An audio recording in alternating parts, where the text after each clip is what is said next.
जय श्री नारायण प्यारे साथियों, जय श्री नारायण, जय हिंद, जय भारत। क्या हाल चाल है आप सबके। Hello Rohit Chaudhary, hello hello Abhishek, hello अभय।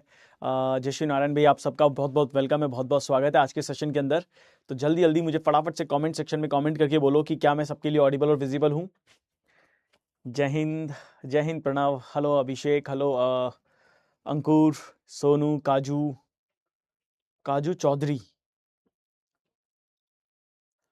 सर वेस्ट साइज ज़्यादा है तो कम कर लो, उसमें क्या दिक्कत है। एक्सरसाइज करो, डाइट, कुछ डाइट लो, है ना, हो जाएगा।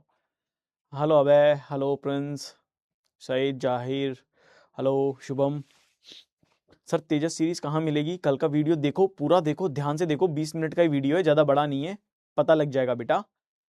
हाँ, हेलो प्रियांशु, हेलो काव्यांश, राहुल, रोहित, दीपक, शिवम। सर तो थोड़ा सा और जूम करो ना, थोड़ा और जूम कर दो, जूम जूम। हाँ, आंखों को क्यों परेशानी देना, नहीं जब जूम हो सकता है तो। Hello Shubham, hello Avinash. West side से मेडिकल में निकाल देंगे क्या? वेस्ट साइड से, वेस्ट से मैंने आज तक कभी किसी को मेडिकल से निकलते हुए नहीं देखा, लेकिन अगर कुछ ज़्यादा ही हुई तो निकाल भी देंगे। ओके सर, क्या फिजिकल में हाइट के अकॉर्डिंग वेट होना चाहिए क्या? बिल्कुल हाइट के अकॉर्डिंग वेट होना चाहिए, मतलब ऐसा नहीं है कि बिल्कुल एग्जैक्टली होना चाहिए, थोड़ा बहुत प्लस माइनस चलता है तो वो इस बात को जानते हैं, पर हाँ कम नहीं होना चाहिए, समझ रहे हो। मतलब आपका मान के चलो कि बहुत ही ज़्यादा कम है, मान के चलिए सपोज करो किसी की 6 फीट हाइट है, राइट, और कंसिडर करते हैं कि उसका जो वेट होना चाहिए वो वेट होना चाहिए करीब 80 किलो के आसपास। अगर किसी का 95 है तो लॉजिक ही नहीं बनता, उसको फिर वो मैच नहीं करेगा ना। सर तेजस बैच नहीं आया पीडब्ल्यू में, अभी कैसे एनरोल करें? कल कर लेना, परसों कर लेना, आ जाएगा वो, don't worry. Sir number coding में प्रॉब्लम आ रहा है, कुछ क्वेश्चन नहीं बन रहे हैं। देखो कुछ हमेशा नहीं बनेंगे गौरव, आप समझ रहे हैं, कुछ क्वेश्चन हमेशा नहीं बनेंगे,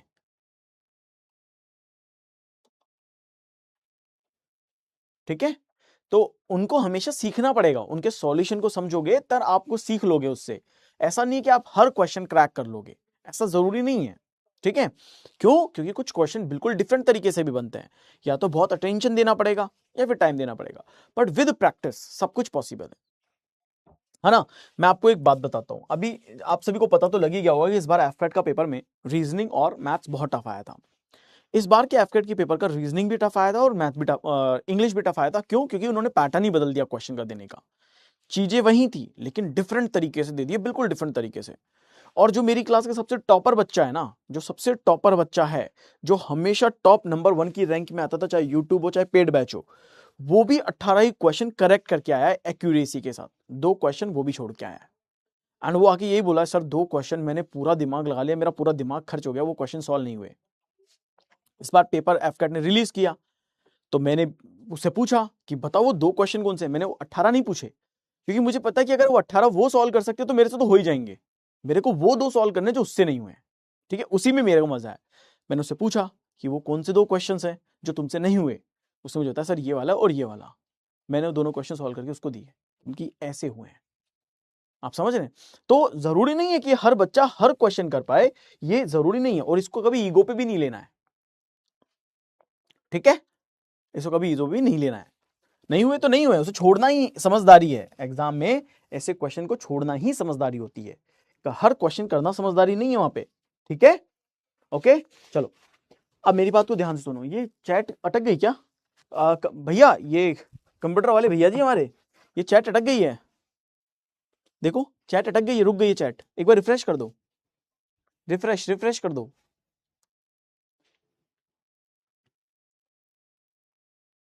हाँ ठीक है, चलो अब आगे समझते हैं, अब आगे समझते हैं।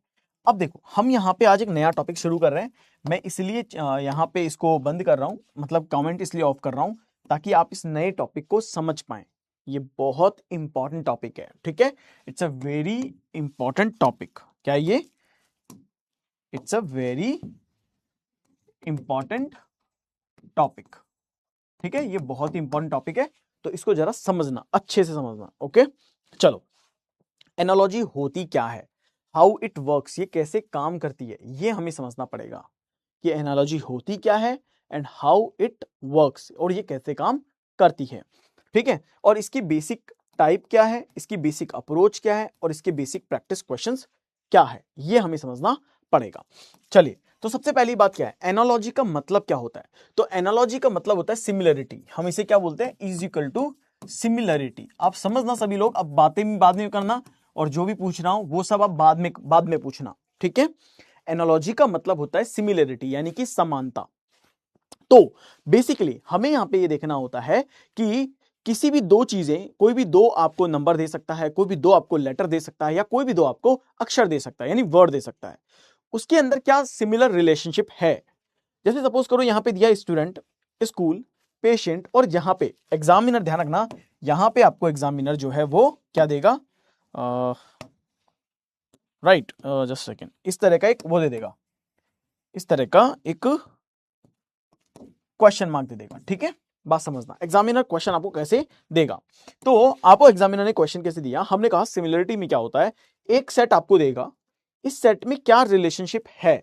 आपको ये जो सेट है ना कि स्टूडेंट का स्कूल से कनेक्ट किया गया है, इसके अंदर आपको ये देखना पड़ेगा कि स्टूडेंट को स्कूल से किस तरह की रिलेशनशिप में ऐड किया गया है। मतलब स्टूडेंट को स्कूल से कनेक्ट किया गया है तो क्या कहना चाहता है, क्या रिलेशनशिप यहां पे है। वो ही रिलेशनशिप आपको पेशेंट को, एक अगले 4 ऑप्शन आपको दिए जाएंगे, ए, बी, सी और डी, इन 4 ऑप्शन में से एक ऑप्शन दिया जाएगा, ठीक है? मान के चलो आपसे कह दिया कि पेशेंट को यहां पे हॉस्पिटल बोल दिया, है ना, आपको यहां पे बोल दिया चर्च बोल दिया, है ना, पेशेंट चर्च में जाएगा।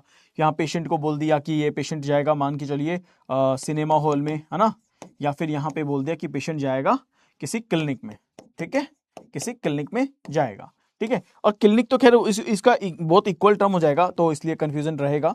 मान के चलो सिनेमा, है ना, और मान के चले कि यहाँ पे हम पेशेंट को ले लेते हैं, पेशेंट जाएगा पार्लर में, ठीक है? ऐसे हमने 4 वर्ड ले लिया, अब समझना इसके लॉजिक को।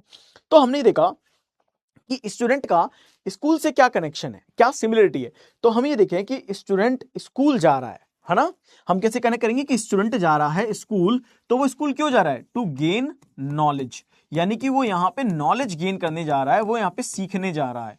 तो इसका मतलब बेसिकली यहां पे आपने क्या देखा कि स्टूडेंट स्कूल जा रहा है टू गेन नॉलेज, नॉलेज को गेन करने के लिए वो स्कूल जा रहा है। तो अगर एक स्टूडेंट स्कूल जाएगा गेन करने के लिए नॉलेज को, इसी तरह से सिमिलरली एक पेशेंट कहां जाएगा, पेशेंट को भी तो गेन करना है ना, लेकिन पेशेंट क्या गेन करेगा, पेशेंट गेन करेगा हेल्थ, पेशेंट गेन करेगा कुछ और। तो यहां पे कहेंगे कि हम पेशेंट जो है वो अपनी हेल्थ गेन करना चाहता है, तो हेल्थ गेन करने के लिए वो इनमें से कहां जाएगा, चर्च में जाएगा, चर्च में उसको हेल्थ मिलेगी नहीं, सिनेमा में मिलेगी या पार्लर में मिलेगी नहीं, तो वो कहां जाएगा, वो जाएगा हॉस्पिटल में। तो इस तरीके से हमें यहां पे रिलेशनशिप को ढूंढना पड़ेगा कि क्या रिलेशनशिप है। तो जो रिलेशनशिप आप यहां देख रहे हैं वही सेम रिलेशनशिप आपको यहां भी देखनी होगी, और तब आपके इस क्वेश्चन का एकदम करेक्ट आंसर आ जाएगा। Is that clear to all? Is that clear to all? समझ में आ गया आप सबको? समझ में आ गया ना? ठीक है। अब यहां पे बात आती है कितने तरह के क्वेश्चंस एग्जाम में आते हैं, कितने तरह के क्वेश्चंस होते हैं। तो देखिए यहां पे टोटल 3 टाइप के क्वेश्चन होते हैं, टोटल 3 टाइप के क्वेश्चंस होते हैं। अब हमने यहां पे देखा कि टोटल 3 टाइप के क्वेश्चंस होते हैं। तो पहला जो है ना, हाँ बिल्कुल बिल्कुल बिल्कुल, मीनिंग पता होना चाहिए। तो 3 टाइप के क्वेश्चंस होते हैं। तो 3 टाइप के क्वेश्चन कौन सा है? जो पहला आता है वो आता है आपका word analogy, word analogy, right. दूसरा जो आता है वो आता है आपका लेटर एनालॉजी, क्योंकि 3 तरह के बनते हैं, एक वर्ड एनालॉजी, एक लेटर एनालॉजी, और तीसरा जो वर्ड बनता है वो आपका बनता है नंबर एनालॉजी। क्या होता है? Number analogy. तो टोटल 3 तरह के क्वेश्चंस आपके आने के चांसेस होते हैं। ये सबसे ज्यादा आसान होता है, वेरी इजी, ठीक है, वेरी इजी होता है। ये आपका क्या होता है? इजी टू मॉडरेट हो सकता है, यानी कि इजी भी हो सकता है, मॉडरेट भी हो सकता है। और ये एग्जामिनर आपका मॉडरेट से लेके टफ बना सकता है, ठीक है। मतलब इजी वीजी तो आप कह ही नहीं सकते हो कि नंबर के क्वेश्चंस आपको इजी मिलेंगे।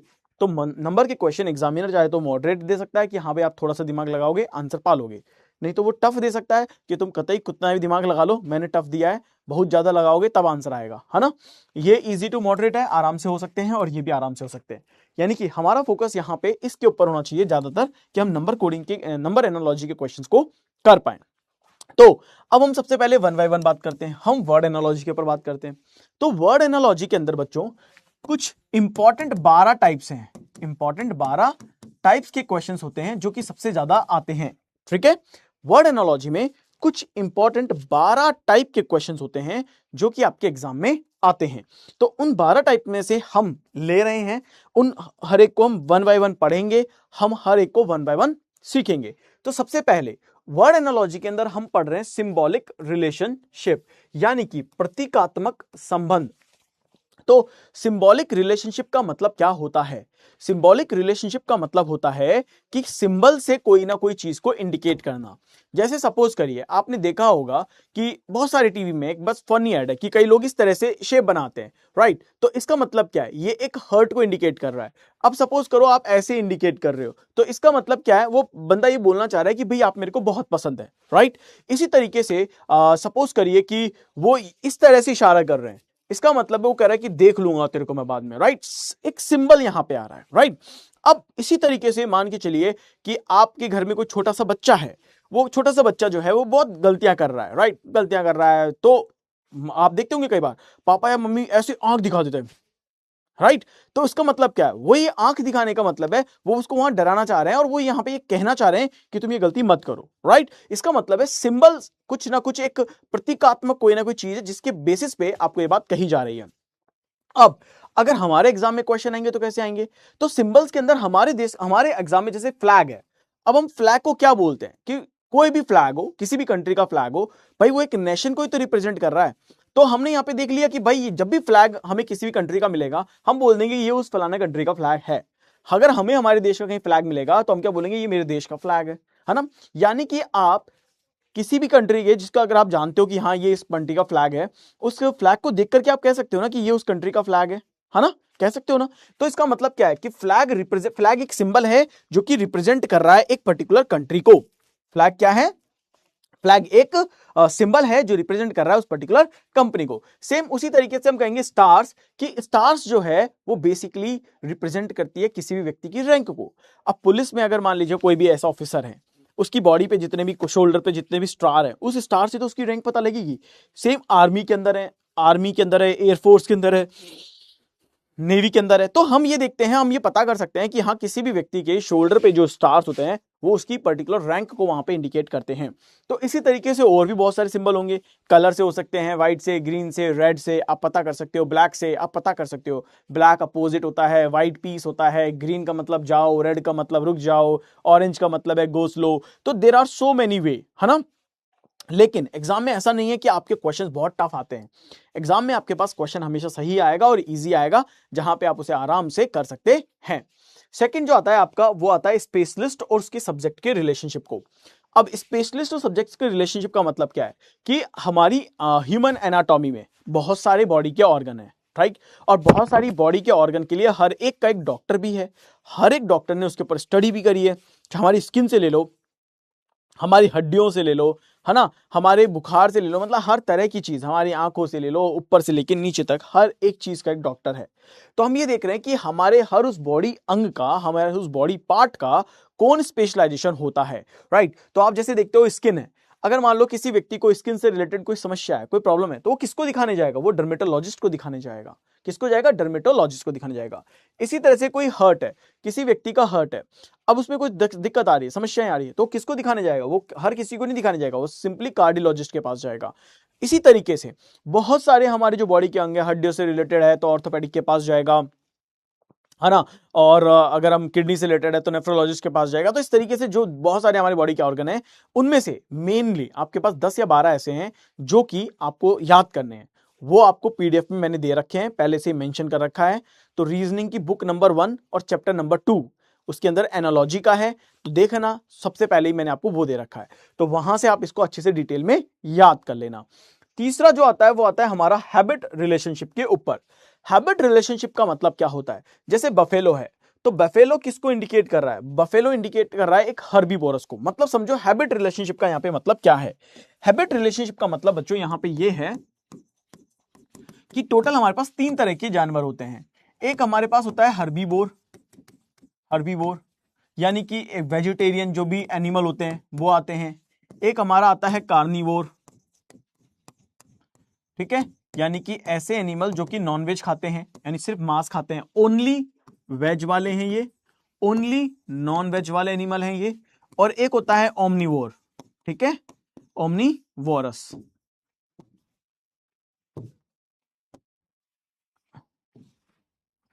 ओमनीवोरस, राइट, यानी कि वेज प्लस नॉन वेज दोनों, ठीक है, वेज प्लस नॉन वेज दोनों। तो हमने यहां पे क्या बोला, हमने ये बोला कि हमारे पास टोटल 3 तरह के एनिमल होते हैं, और उस 3 तरह के एनिमल के बेसिस पे हम क्या करते हैं, हम ये देखते हैं कि कौन सा किस कैटेगरी में आएगा।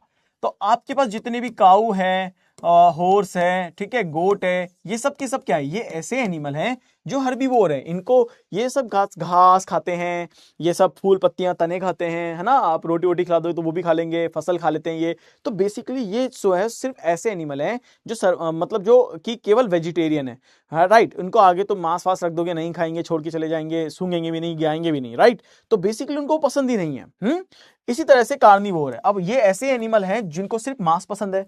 अब आप देखो ऐसे लॉयन है, टाइगर है ना, तो ये ऐसे एनिमल है। अब इनके सामने तुम रख दो झाड़ फूस रख दो, तुम इनके सामने ब्रेड रख दो, ये नहीं खाएंगे, है ना, ये सूंघेंगे भी नहीं, ये दूर से चले जाएंगे, भूखे रह जाएंगे, मर जाएंगे, लेकिन नहीं खाएंगे। क्यों? क्योंकि उनका नेचर ही नहीं है, उसको नेचर ने ऐसा बनाया ही नहीं है। तो इनके सामने मांस रखो, वो मांस खाएगा, है ना। इसी तरीके से ओमनीवोर, ऐसे एनिमल जो दोनों खाते हैं। अब दोनों में कौन है? डॉग है, वो दोनों खा लेता है, कैट है, दोनों दोनों खा लेता है, हम ह्यूमंस है ना। तो आप देखते हो कई सारे ऐसे लोग हैं जो मांस खा जाते हैं, है ना। तो इसका मतलब क्या है कि वो बेसिकली वो ऐसे ह्यूमन है, उनको पता है ऐसा नेचर बनाया गया, हम ह्यूमन को भगवान ने ऐसा ही बनाया है कि आप हर तरीके से रह सकते हैं, राइट। लेकिन कहीं पे भी ये नहीं कहा है कि भाई तुम मांस ही खाओ, है ना, या फिर तुम वेज ही खाओ, वो ऐसा कहीं नहीं है, बट ठीक है, अपना अपना हिसाब है। तो लेकिन इस कैटेगरी के अंदर इसको रखा गया है। तो हमारे पास ये कैटेगरी है, इससे हम क्या करते हैं, जानवरों को पहचानते हैं, राइट, कि ये एक ओमनीवोर की कैटेगरी है, ये कार्निवोर की कैटेगरी है, या फिर ये हर्बीवोर की कैटेगरी है, राइट। तो इस तरीके से 3 कैटेगरी है। हिंदी में आप ढूंढ लेना, मुझे लगता है कि ये सर्वभक्षी इसको बोलते हैं, मांसभक्षी इसको बोलते हैं, और वेजिटेरियन को बोल देना, मतलब देख लेना, कोई दिक्कत वाली बात नहीं है। अच्छा, ये रहा, इसमें लिखा हुआ है हर्बीवोर को बोलते हैं तृणभक्षी, है ना, कार्निवोर को बोलते हैं मांसभक्षी। ओके, इस तरीके से ये 3 है। ये समझ में आ गया तो एक बार प्लीज कमेंट सेक्शन में कमेंट कर दो सर, सब लोग कमेंट कर देना एक बार।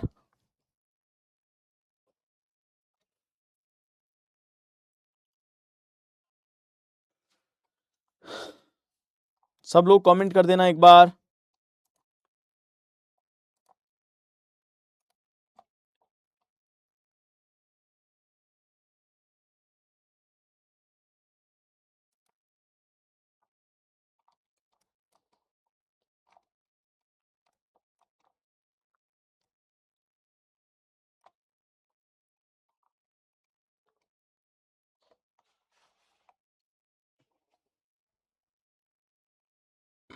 जल्दी जल्दी बता दो।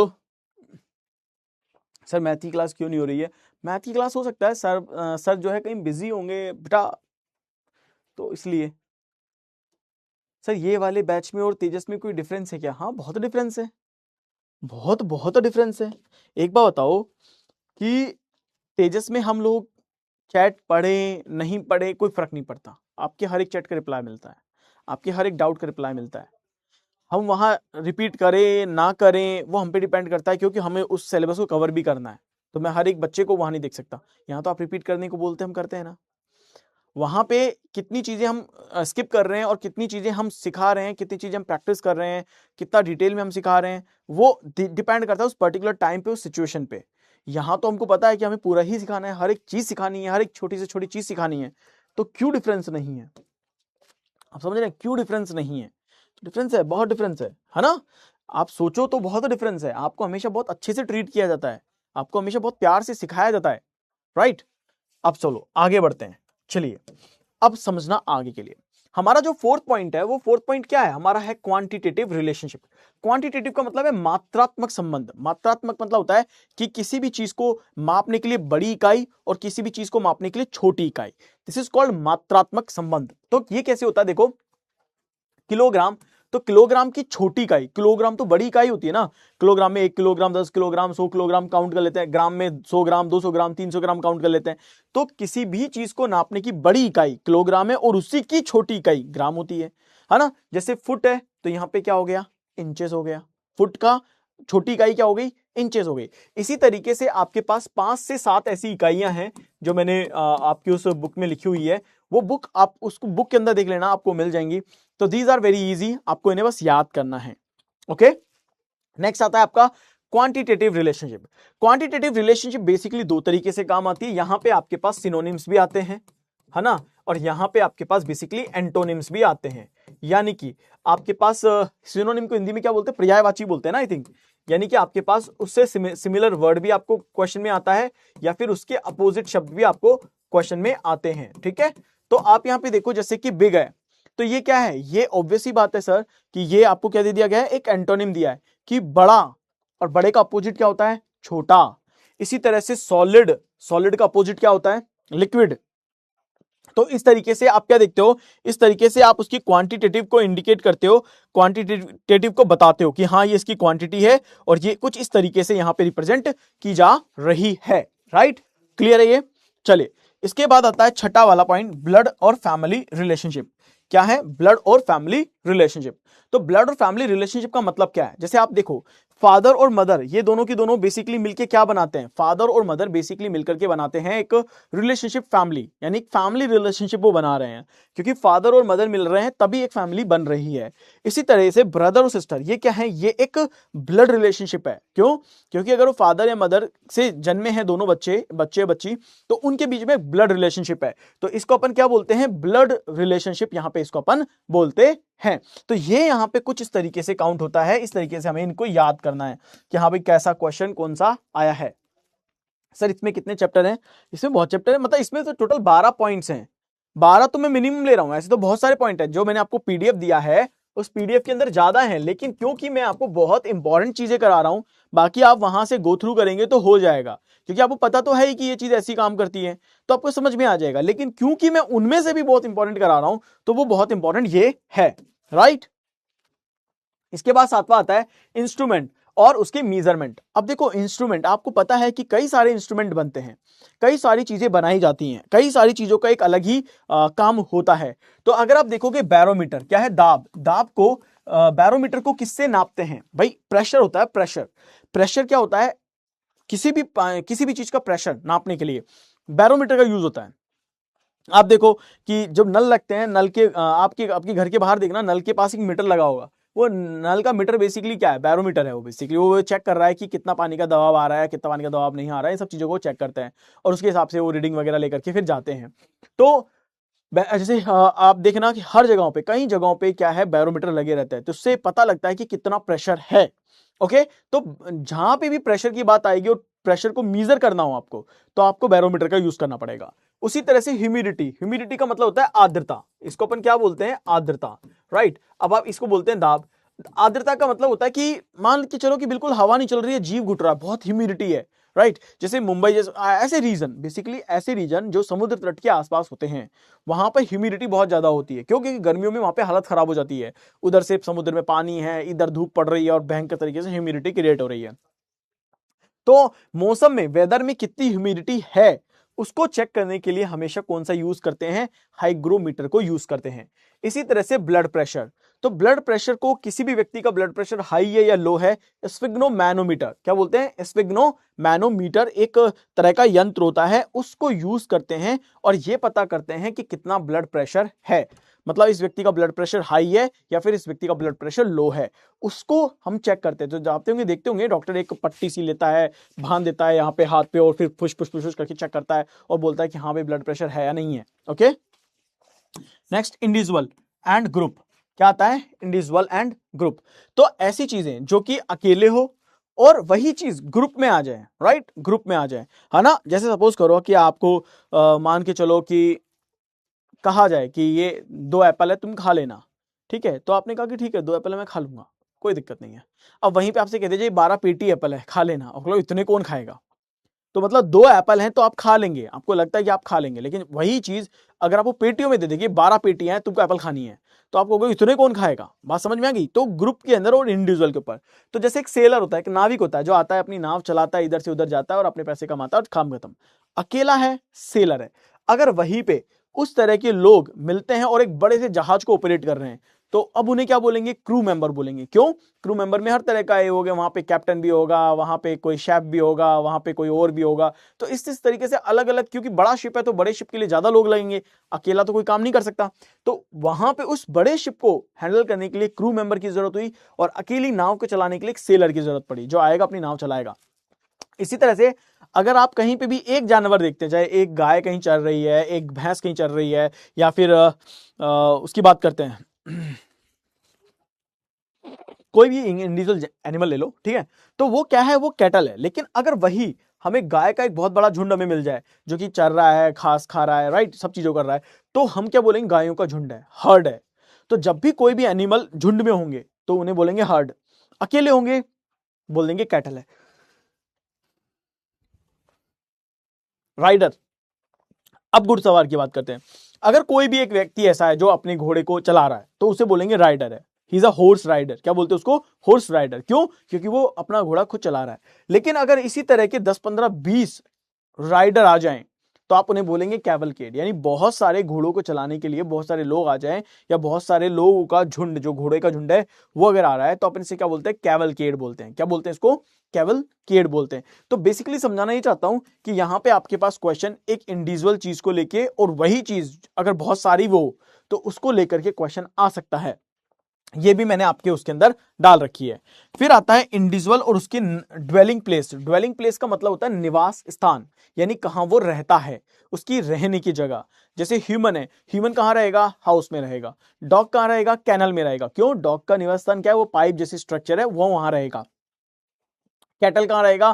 कैटल रहेगा अपने शेड में, ओसारा में, चाहे किसी भी तरह का हो, चाहे गाय हो, भैंस हो, बकरी हो, घोड़े हो, तो वो कहीं ना कहीं उन जगहों पे रहेंगे। बर्ड कहां पे रहेगा? एवियरी में। क्यों? क्योंकि बर्ड को संभाल के रखा जाता है, तो उनको एवियरी, एक पक्षीशाला होती है जहां पे बर्ड को वैसा ही एनवायरमेंट दिया जाता है जैसा कि बाहर होता है, तो बर्ड वहां पे जाके रहता है। तो इस तरीके से हर एक एनिमल को और उसके ड्वेलिंग प्लेस को लिखा जाता है। लेकिन उसमें मोस्टली आपसे कोई बहुत टफ नहीं पूछा जाता। आपको पूछा जाएगा शेर कहां रहेगा? डेन में रहेगा, गुफा में रहेगा, है ना। माउस कहां रहेगा? माउस रहेगा किसी बिल में रहेगा, होल में रहेगा, है ना। तो इस तरह के क्वेश्चन आएंगे। जैसे रैबिट पूछे, रैबिट कहां रहेगा? रैबिट होल में रहेगा, रैबिट एक गड्ढे में रहेगा, राइट। तो इस तरीके से जो क्वेश्चन होते हैं वो क्वेश्चन आपके पास बेसिकली आते हैं, राइट। इससे रिलेटेड किसी को कुछ पूछना है तो पूछो, एवरीवन।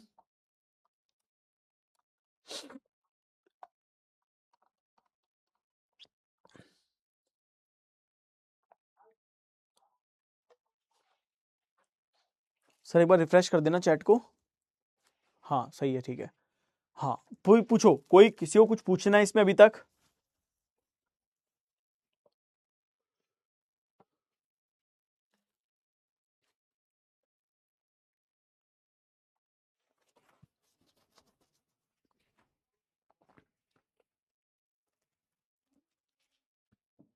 अरे क्वेश्चन करेंगे, पहले बेसिक तो पढ़ा लेने दो। नहीं है? ठीक है, चलो अब आते हैं 10वें पे। अब यहां पे आता है स्टडी और उसकी टॉपिक, यानी किस टॉपिक की स्टडी किस में करते हैं। जैसे कि आप देखो, तो मैंने यहां पे लिखा ऑर्निथो। अब जैसे बर्ड की स्टडी मान लो, अब आपसे पूछा जाए कि बर्ड की स्टडी, यानी बर्ड के बारे में पढ़ना है, बर्ड के बारे में जानना है, बर्ड के बारे में समझना है, बर्ड के बारे में बहुत कुछ करना है, तो आप क्या बोलोगे? आप कहोगे कि ऑर्निथो सब्जेक्ट पढ़ लो। क्या बोलोगे? ऑर्निथोलॉजी का सब्जेक्ट पढ़ लो। यानी ऑर्निथोलॉजी के सब्जेक्ट में आपको बर्ड के बारे में बताया जाता है, बर्ड के बारे में सिखाया जाता है। इसी तरह से अगर मान लो किसी को भूकंप के बारे में जाना है, अर्थक्वेक का मतलब समझते हो ना, अर्थक्वेक का मतलब होता है भूकंप। अब किसी को भूकंप के बारे में जानना है तो वो क्या सब्जेक्ट लेगा? मतलब किसी को भूकंप के बारे में पढ़ना है, उसके बारे में जानना है, तो वो क्या लेगा? वो यहाँ पे लेगा सिस्मोलॉजी को। क्या लेगा वो? सिस्मोलॉजी को यहाँ पे लेगा। तो सिस्मोलॉजी को जब वो वहां पे लेगा तो उसके अंदर क्या पढ़ेगा? वो वहां पे पढ़ेगा भूकंप के बारे में। किसके बारे में पढ़ेगा? भूकंप के बारे में वो पढ़ेगा। फिर आता है वर्कर और उसकी वर्किंग प्लेस, यानी कौन सा वर्कर किस जगह पे काम करता है, उसका प्लेस क्या है, यानी कि कार्य स्थल क्या है। तो जैसे एक शेफ है, शेफ का मतलब समझते हो ना, कि जो किचन में काम करता है, शेफ। होटल्स वगैरह में आप देखोगे तो आपको शेफ मिलेंगे। तो आप ये कह सकते हो, एक होता है वर्कर और एक होता है उसका वर्किंग प्लेस। तो शेफ जो है वो किचन में काम करता है, इसी तरह से एक जो टीचर होता है वो कहाँ काम करता है, स्कूल में, यूनिवर्सिटी वगैरह, कोचिंग वगैरह में काम करेगा ना, इन जगहों पे वो काम करेगा। तो इस तरीके से क्या होता है कि एक शेफ अगर किचन में काम कर रहा है तो टीचर कहाँ काम करेगा। इस तरीके से आपके पास अलग अलग तरह से, जैसे डॉक्टर है, डॉक्टर हॉस्पिटल में काम करेगा। इसी तरह से सिविल इंजीनियर है, वो रोड पे या किसी भी साइट पे काम करेगा। एक सॉफ्टवेयर इंजीनियर है, वो कहाँ काम करेगा, किसी ना किसी तरह की एक सॉफ्टवेयर कंपनी में काम करेगा। एक गैरेज का मालिक कहाँ काम करेगा, गैरेज में काम करेगा, है ना। तो इस तरीके से हर एक का एक वर्किंग प्लेस होता है कि वहां पे वो काम करेगा। ओके, तो इस तरह के ऊपर क्वेश्चन आ सकते हैं। और इसका लास्ट आता है वर्कर और उसका प्रोडक्ट। तो वर्कर और उसका प्रोडक्ट का मतलब है कि कौन सा व्यक्ति क्या बनाता है, कौन सा व्यक्ति क्या बनाता है। जैसे मैसन है, मैसन क्या बनाएगा, दीवार बनाएगा। सॉफ्टवेयर इंजीनियर क्या बनाएगा, सॉफ्टवेयर बनाएगा। हार्डवेयर इंजीनियर क्या बनाएगा, हार्डवेयर बनाएगा। एक अपन उसको क्या बोलते हैं, फर्नीचर बनाने वाले को क्या बोलते हैं अपन बेसिकली, जो फर्नीचर बनाते हैं, कुछ तो बोलते हैं यार, मैं भूल गया यार, उस वर्ड को भूल गया, अभी दिमाग में क्लिक नहीं कर रहा है।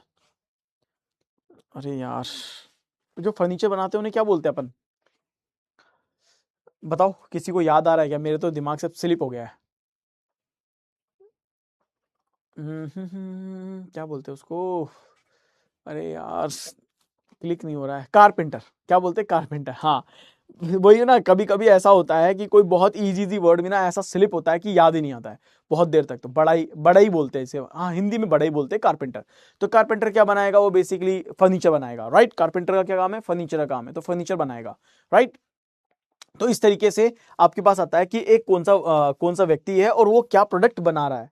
अब जैसे एक किसान है, एक फार्मर है, वो क्या बनाता है, उसका प्रोडक्ट ही है, क्रॉप है, फसल है, वो फसल बनाता है, राइट। तो इस तरीके से आपके पास ये 12 इंपॉर्टेंट टाइप है जो आपको पढ़ने हैं, आपको समझने हैं। सर डाउट सेक्शन देख लो, हाँ बेटा देखते हैं डाउट सेक्शन में क्या है।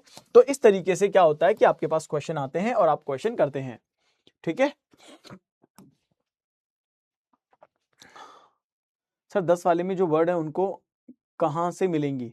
सर 7 वाले पॉइंट की पीडीएफ मिलेगा, दोबारा बता दो सर। 7 वाले पॉइंट्स की पीडीएफ कहाँ मिलेगा, 7 वाले पॉइंट की पीडीएफ।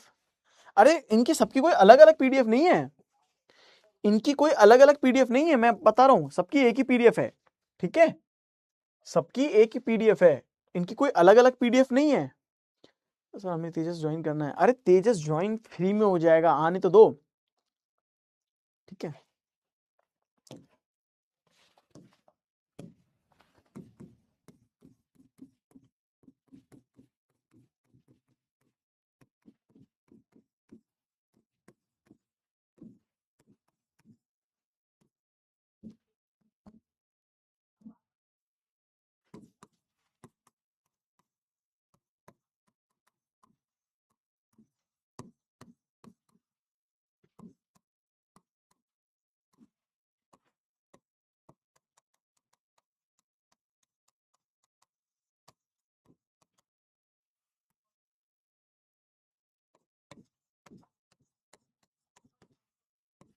ठीक है, आपको ये मत पूछना पीडीएफ कहाँ मिलेगी, ये वो टेलीग्राम का ग्रुप है, रीजनिंग बाय सचिन मोदी, उसकी फाइल सेक्शन में जाना और फाइल सेक्शन में आपको मिल जाएगी। ओके, ठीक है जी, ओके है जी, ओके चलो अब देखो आगे। अब हमारे पास आती है लेटर एनालॉजी। अब हमारे पास क्या आती है, लेटर एनालॉजी। अब लेटर एनालॉजी बेसिकली क्या होती है, तो लेटर एनालॉजी बेसिकली ऐसा होता है कि हम ये देखते हैं कि लेटर में किस किस तरह के पैटर्न काम करते हैं, लेटर में किस किस तरह के पैटर्न काम करते हैं। तो जैसे देखिए, डायरेक्ट, अल्फाबेटिक, सीक्वेंशियल, रिलेशनशिप। तो यहां पे एक होता है डायरेक्ट रिलेशनशिप आना। डायरेक्ट रिलेशनशिप का आने का मतलब क्या है कि सीधे डायरेक्टली वो कनेक्ट होना। अब सीधे डायरेक्टली कैसे कनेक्ट होगी, देखो सी से अगर आप डी पे जा रहे हैं, सी से कहां जा रहे हैं, सी से डी पे जा रहे हैं, तो आप यहां पे क्या करेंगे, आप यहां पे +1 कर रहे हैं, क्या कर रहे हैं, +1 कर रहे हैं, क्योंकि सी से आप कहां पे आ गए, डी पे आ गए हैं। इसी तरह से जी से कहां पे आ गए हैं, एच पे आ गए हैं। तो अब आपने क्या देखा, आप यहां पे लेफ्ट से राइट जा रहे हैं, लेफ्ट से राइट जा रहे हैं, और आपने यहां पे क्या देखा है, आपने यहां पे +1 किया है ना। तो उसी तरह से अगर आप एल से एम की तरफ जा रहे हैं +1 करने, तो यहां से अगला ही जाएंगे और +1 करेंगे, है ना। तो डी से तो ई आना चाहिए था, ई से एफ आना चाहिए था, ए से बी आना चाहिए और जे से के आना चाहिए था, नहीं आ रहा। यानी कि आपका जो आंसर आएगा वो आंसर क्या होगा, आपका ऑप्शन नंबर सी होगा। तो आपने क्या देखा, यहां पे आपने ये देखा कि हाँ इस अल्फाबेट सीक्वेंस में हमें लेफ्ट से राइट जाना पड़ेगा और हमें यहां पे +1 करना होता है, राइट। तो हमें यहां पे इन लेटर के बीच में कितना अंतराल है, बस वो चेक करते हैं और कुछ भी, एक मिनट, ठीक है, वो अंतराल हम चेक करते हैं। ठीक आने वाली थी, नहीं आई, तो वो अंतराल चेक करके हम आंसर कर देते हैं। दूसरा यहां पे आता है रिवर्स। अब रिवर्स का मतलब समझ ही गए होंगे कि उल्टा। रिवर्स का मतलब क्या होता है, उल्टा सीक्वेंस देखना। तो उल्टा का मतलब क्या होता है, वर्णानुक्रम में हम उल्टा सीक्वेंस देख रहे हैं। कैसे, देखो सी से मैं डी देख रहा हूं, इसका मतलब है मैं इस बार राइट से लेफ्ट देख रहा हूं। क्या देख रहा हूं कि राइट से लेफ्ट। विकास देखो, मैं हर एक चैप्टर की कोई अलग पीडीएफ नहीं दे रहा हूं, मैंने 4 पीडीएफ बनाई हैं।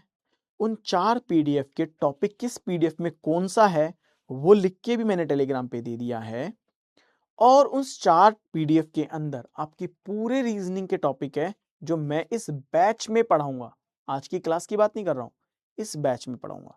तो जाओ उन 4 पीडीएफ को डाउनलोड करो, चैप्टर वाइज आपको पता ही है किस पीडीएफ में कौन सा टॉपिक है, बस प्रैक्टिस करो। तो रिवर्स अल्फाबेटिकल सीक्वेंस का मतलब है राइट से लेफ्ट। तो यहां पे देखो सी से डी आ रहा है +1, जी से एच आ रहा है +1, एल से एम आ रहा है +1। तो यहां से यहां पे जाएंगे तो आपको क्या बोलेंगे, +1 बोलेंगे। क्या बोलेंगे, +1। तो देखो पी से क्यू आना चाहिए, एम से एन आना चाहिए, बी से सी आना चाहिए, पी से क्यू आ रहा है। और देखो ये आपका करेक्ट आंसर है। तो आप क्या बोलोगे कि इस क्वेश्चन का जो सही आंसर है वो क्या होगा, आपका ऑप्शन नंबर डी होगा। Option number D is the right answer for this question. Clear है। चलिए तीसरा देखो आता है आपके वोवल और कॉन्सोनेंट का रिलेशनशिप। अब वोवल एंड कॉन्सोनेंट के रिलेशनशिप को आप कैसे इंडिकेट करेंगे या कैसे अंडरस्टैंड करेंगे उसको जरा एक बार आप देखिए, राइट।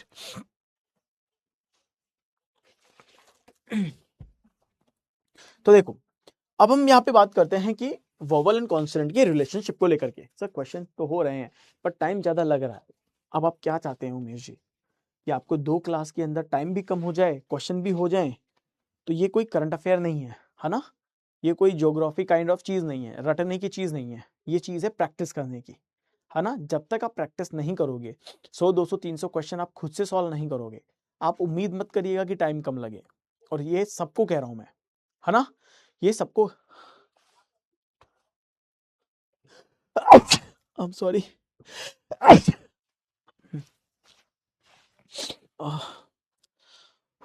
थक गया, समझ रहे हैं। तो अगर आप चाहते हैं कि आपको टाइम कम लगे तो सिंपल सी बात है, टाइम एक ही सोर्स से कम लगेगा, वो ये है कि आपको करनी पड़ेगी प्रैक्टिस। ठीक है, चलिए। तो अब यहाँ पे देखो, तो मैंने यहाँ पे क्या दिया है, मैंने यहाँ पे कहा है वोवल एंड कॉन्सोनेंट की रिलेशनशिप। मैंने यहाँ पे क्या दिया है, वोवल एंड कॉन्सोनेंट की रिलेशनशिप पे मैंने दिया है। सर आप रोहित शेट्टी के जैसे लगते हो। अरे बहुत लोग मुझे ऐसा ही बोलते हैं, पता नहीं कि रोहित शेट्टी ने मेरी शक्ल कैसे चुरा ली है। अब देखो जब मैं कह रहा हूँ वोवल, वोवल का मतलब मैं स्वर बोल रहा हूँ, और कॉन्सोनेंट का मतलब है मैं व्यंजन बोल रहा हूँ। तो स्वर और व्यंजन के बेसिस पे हमें देखना है आंसर। तो देखो स्वर कहाँ है, ये देखो ये वोवल है, राइट। यहाँ पे ये भी वोवल है। अब आपके पास वोवल का तरीका क्या है, आप कहेंगे sir A E I O U, ये वोवल है मेरे पास। ए से ई से आई से ओ से यू, यही है ना वोवल, यही है ना वोवल। तो अगर मैं कह रहा हूं कि ये ए है और ए के बाद ई आ रहा है, तो इसका मतलब है यहाँ पे जो भी वोवल होगा तो उसके जस्ट बाद वाला वोवल आएगा। यानी ए के बाद ई आ रहा है तो यहाँ जो भी वोवल आएगा उसके बाद वाला वोवल आएगा। ठीक है, तो जी के बाद जी और आई, ये तो ये वोवल नहीं है, हटाओ। ये वोवल है, लेकिन आई के बाद क्या आता है, आई के बाद तो ओ आता है, यहाँ पे ओ नहीं है, हटाओ। आई के बाद यहाँ पे ओ है और आई के बाद यहाँ पे भी ओ है। ठीक है, तो दोनों की दोनों ठीक है, यानी वोवल का रिलेशन बिल्कुल क्लियर है। अब आगे देखो, बी से डी आ रहा है यानी कि +2 हो रहा है, 10 से 12 आ रहा है यानी कि +2 हो रहा है। तो देखो 16 से 2 18 आएगा और 20 से 2 22 होना चाहिए। तो 20 से 22 होना चाहिए था ना, यहाँ पे 22 नहीं आ रहा, हटा दो। 18 से 2 20 होगा, 16 से 2 18 होगा, यानी कि आपके इस क्वेश्चन का आंसर क्या होगा, ऑप्शन नंबर डी हो जाएगा। क्या हो जाएगा, ऑप्शन नंबर डी हो जाएगा। सर आप लोग फैकल्टी तेजस बैच में बिजी होने लगे और हमको अब कम अटेंशन और कंटेंट देंगे। तेजस आया भी नहीं, तेजस आया भी नहीं, और आपने कह दिया कि हम आपको अटेंशन कम देने लगे। ऐसा कब हुआ, ऐसा कब हुआ, हाँ ऐसा कब हुआ। आप ऐसे कैसे कह सकते हैं, मतलब आपको अपने टीचर पे ही विश्वास नहीं है तो सिलेक्शन की उम्मीद कैसे करते हैं आप। आपको ऐसा लगता है कि हम आपको अब ध्यान नहीं देंगे, हम यूट्यूब वाले बच्चों पे ध्यान देंगे। भाई एक बात बताओ, यूट्यूब वाले बच्चों पे ध्यान तो सेकेंडरी है ना, वो तो उन बच्चों के लिए है जो या तो हमारे कोई पेड बैच में ऑलरेडी पढ़ चुके हैं, उन्हें प्रैक्टिस करनी है, या जिनकी फैमिली कंडीशन इतनी भी अच्छी नहीं है कि वो 500 रुपए भी हमें दे पाए। आप समझ रहे हैं कि ठीक है यार, हम इनको पीडब्ल्यू में 500 रुपए की फी वाला बैच भी नहीं ले सकते, हमारे पास इतने पैसे भी नहीं है। और दूसरा, हमारा एक सोशल वर्क बनता है कि यार हम पब्लिक के लिए, लोगों के लिए कुछ करें। तुमको वो फ्री में मिल रहा है, सोचो ना, मतलब कि तुमको तो एक्स्ट्रा मिलेगा। तुम यहां तो पढ़ोगे ही, बैच में तो सीखोगे ही, उसके अलावा तुमको एक 3 घंटे की क्लास हर एक हफ्ते में एक फैकल्टी की एक्स्ट्रा मिल रही है। तो तुमको तो ये थैंक्स होना चाहिए, तुम तो भगवान को थैंक्स बोलो कि अरे भाई, हमको सर लोग बैच में तो पढ़ा ही रहे हैं, लेकिन इसके अलावा एक एक्स्ट्रा कंटेंट भी हमको सर यूट्यूब पे पढ़ा रहे हैं। सोचो, वहां पे कंटेंट एक्स्ट्रा होगा, नया भी कंटेंट होगा, हर तरह का क्वेश्चन वहां पे मिलेगा, वो भी तुम्हें सीखने को मिलेगा। तो आप तो थैंक्स बोलने की जगह ब्लेम कर रहे हो। मतलब कैसे हो यार बच्चों, आप क्या थॉट रखते हो आप अपने टीचर्स के लिए? ऐसा थॉट रखते हो भाई?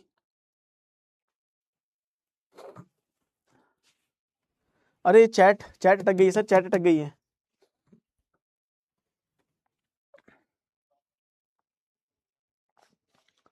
ठीक है सर, ई के बाद में जेएल समझ नहीं आया। देखो, ई के बाद जेएल समझ में नहीं आया, समझो आपने क्या है ना, अभी लॉजिक ही नहीं समझा। मैं कह रहा हूं, एक होता है स्वर का रिलेशन और एक होता है वोवल का रिलेशन, यानी कॉन्सोनेंट का रिलेशन। यहां पे इन्होंने क्या दिया है, यहां इन्होंने पहला शब्द वोवल दिया है, तो वोवल को वोवल से कनेक्ट किया। तो वोवल ए के बाद कौन सा वोवल आता है? ई आता है। तो उन्होंने भी पहला शब्द तो वोवल रखा, तो वोवल को तो वोवल से कनेक्ट कर दिया कि भैया ए के बाद ई आ रहा है। तो इसी तरीके से मेरे को यहां भी वोवल देखना पड़ेगा।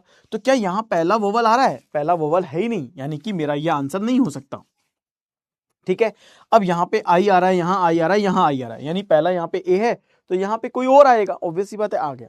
लेकिन ए के तुरंत वाला वोवल ई आ रहा है, तो आई के तुरंत वाला वोवल कौन सा होता है? तो आप कहेंगे सर आई के तुरंत बाद तो ओ आना चाहिए। तो क्या यहां पे आई के तुरंत बाद में ओ आ रहा है? क्या यहां पे ओ नहीं आ रहा ना, तो ये आंसर नहीं है। आई के बाद ओ आ रहा है, बिल्कुल है। आई के बाद ओ आ रहा है, ओ आ रहा है।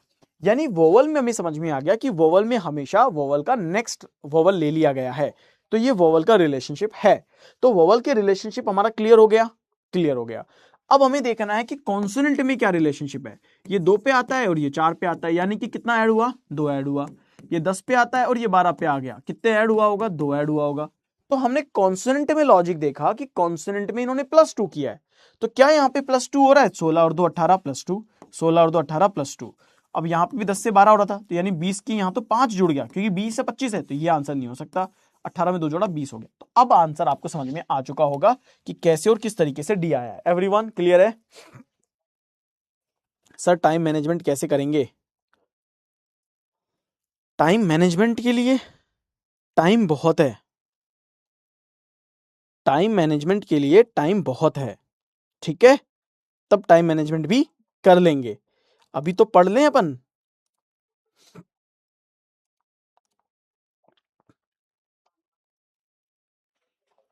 अभी तो पढ़ लें। सर समझ में नहीं आया ये। अरे भाई, वोवल को अलग समझो, कॉन्सोनेंट को अलग समझो। सर अर्पित क्या कर रहे हो?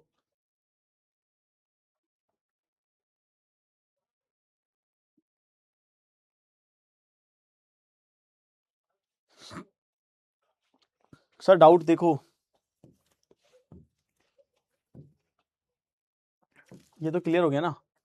आर्यन का तो हटाओ, ये भी हटाओ। सर हमें तेजस ज्वाइन करना है, बता दिया इनको भी। सर 10 वाले में ये तो हो ही गया था। अरे आर्यन का तो कट गया, सॉरी सॉरी सॉरी यार, वो मुझे लगा वो नीचे वाले का कट गया। भाई आर्यन तुम्हारा दोबारा करना पड़ेगा, वो उसको काटने के चक्कर में दूसरे कट गया।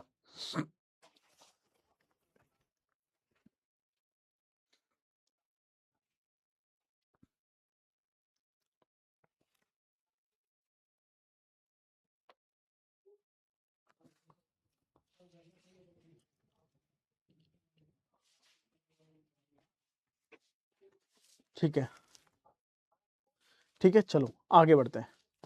चलो नेक्स्ट आता है आपका स्किप लेटर रिलेशनशिप। देखो आप लोग है ना, आप लोग अब अपने ध्यान से ही भटक गए हैं।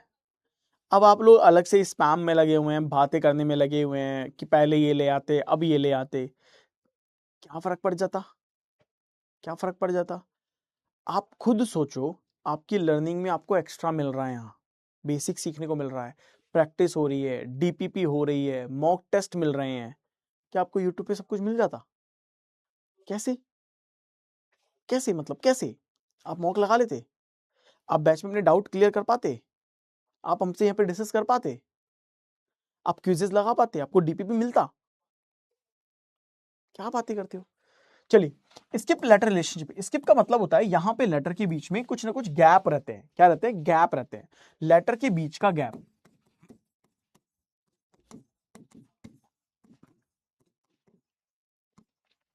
लेटर के बीच का गैप वो यहां पे होता है। जैसे यहां पे देखो, यहां पे ए के बाद यहां पे नेक्स्ट, देखो ऐसे भी सॉल्व कर सकते हो, है ना? मतलब इस तरह के क्वेश्चन दो तरीके से कर सकते हो आप, है ना? अब दो तरीके कर सकते हो, को आपके एग्जाम में कौन सा आया वो आपको ढूंढना पड़ेगा। जैसे एक तो ए बी आ गया, एफ जी आ गया, एक यहां पे ए बी आ गया और एक यहां पे एफ जी आ गया। ठीक है, समझना।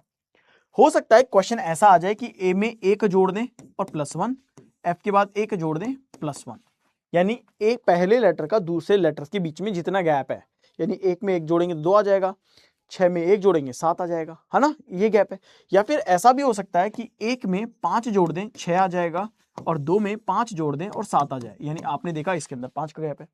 यानी इसका पहले लेटर को अगले वाले के पहले लेटर से कनेक्ट कर सकते हैं और इसको यहां पे अगले वाले लेटर से कनेक्ट कर सकते हैं। तो यहां पे दो तरह से जो है क्वेश्चन यहां पे बन सकता है। तो अगर यहां पे दो तरह से क्वेश्चन बन सकता है तो सेम हमें समझना पड़ेगा कि यहां पे हमें क्या क्वेश्चन दिया गया है। तो यहां पे देखो, ए से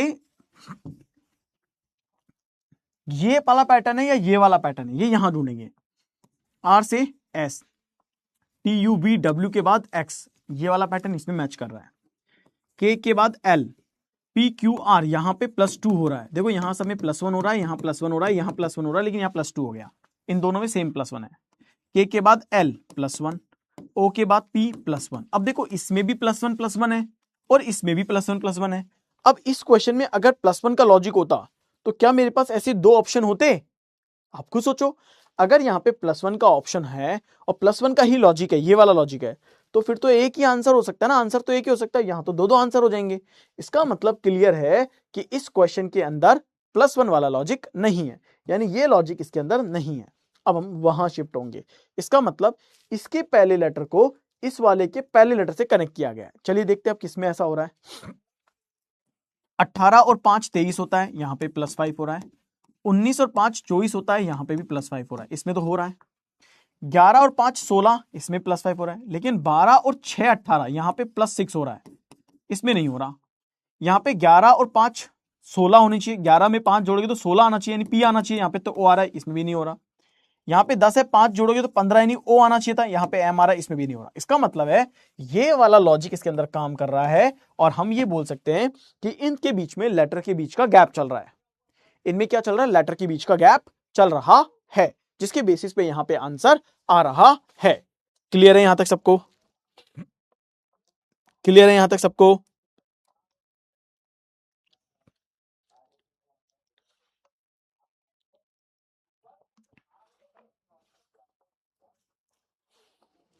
बात समझ में आई?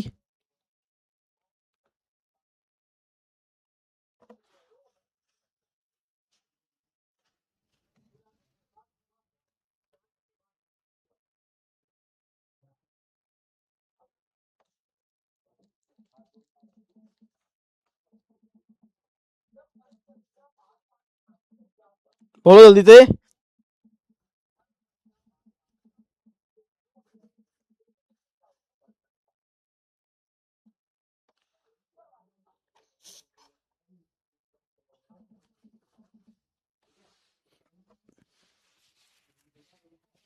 क्लियर है ये सबको? इसमें कोई डाउट किसी को? All clear, all clear, all clear. Sir 3 number option क्यों नहीं हुआ? 3 नंबर बेटा इसलिए नहीं हुआ, आप खुद बताओ मुझे। ये 11 पे आता है और ये 15 पे आता है, आपको 11 में 4 जोड़ना पड़ेगा। हम तो 5 वाला ऑप्शन ले रहे हैं ना, आपको तो नंबर डालना ही पड़ेगा। सर एक बार में पता चलेगा कि कौन सा लॉजिक है यार। एक बार बताओ, मतलब सच में यार क्या हो गया है तुम बच्चों को? मेहनत नहीं करना चाहते हो क्या? एक बार में तो तभी पता लगेगा ना जब प्रैक्टिस करोगे। एक बार में कब पता लगता है? जब प्रैक्टिस करोगे। किसी मूवी में क्या हुआ है, उस मूवी के अंदर क्या क्या हुआ होगा, वो कैसे पता लगेगा? जब उस मूवी को देखोगे। उसके ट्रेलर को देख करके पूरी कहानी बोल दोगे क्या? मतलब बताओ कि किसी मूवी का ट्रेलर देख लिया आपने, अब क्या तुम कहानी बता सकते हो कि इस मूवी के अंदर क्या हुआ है? कुछ नहीं बता सकते तुम उसके अंदर। तुम वो भी ढंग से नहीं बता सकते कि तुमने ट्रेलर में देखा क्या है, तो वो क्या है वो भी नहीं बता पाओगे जब तक उस मूवी को नहीं देख लेते। तो अभी आपने सिर्फ यहां पे बेसिक सीख रहे हो कि अच्छा ठीक है, लेटर के बीच में एक पहले लेटर को दूसरे लेटर से अंतर दे सकते हैं, या इसके पहले लेटर को अगले पहले लेटर से अंतर दे सकते हैं। आपने समझ लिया कि हाँ ऐसा क्वेश्चन एग्जाम में आ सकता है। अब जब आप प्रैक्टिस करने बैठोगे तो ये वाला लॉजिक तुम्हारे दिमाग में क्लिक कर रहा है या ये क्लिक कर रहा है, ये कब आएगा? जब तुम प्रैक्टिस कर रहे होंगे।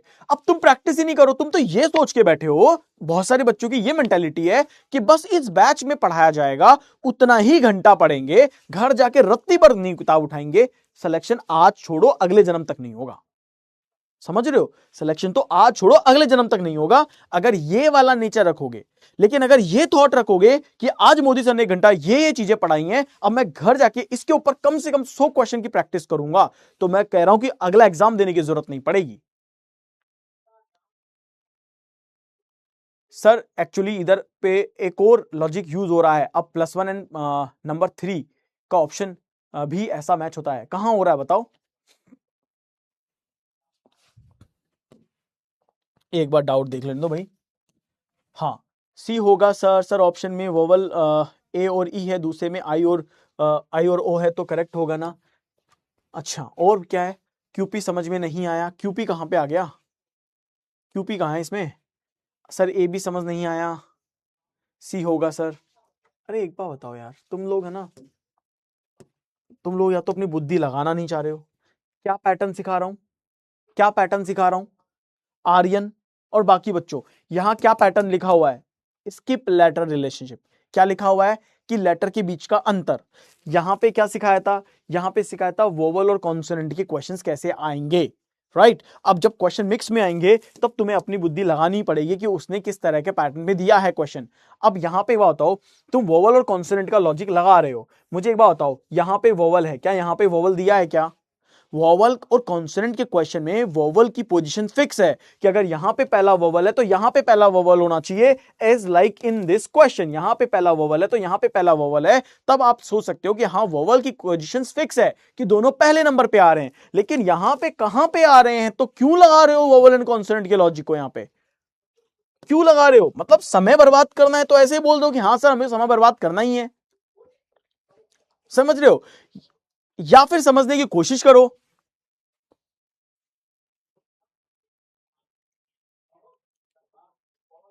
समझना नहीं चाह रहे हो लेकिन आप समय बर्बाद कर रहे हो जरूर से। अब आपकी अगली क्लास का टाइम हो गया, मैं सोचा था थोड़ा सा और पढ़ लेते अपन, सही रहता। दोस्तों सही बता रहा हूं, प्रैक्टिस की जरूरत है। प्रैक्टिस की सच में जरूरत है। पढ़ने के बाद सच में आपको प्रैक्टिस करनी पड़ेगी।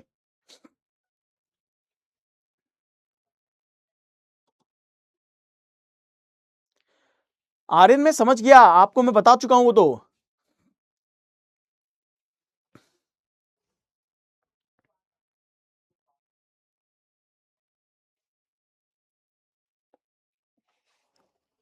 ठीक है।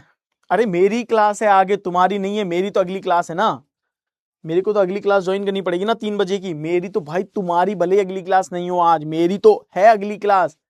सर हेलो ऋतिक, उम्मीद करते हैं बेटा आप बढ़िया होंगे। ठीक है सर, पढ़ा दो सर। अरे बेटा मेरी समझा करो, आप जैसे मेरे बच्चे अगली क्लास में भी वेट करेंगे। मेरे पास सिर्फ 6 मिनट है, I need to go to next class. ठीक है।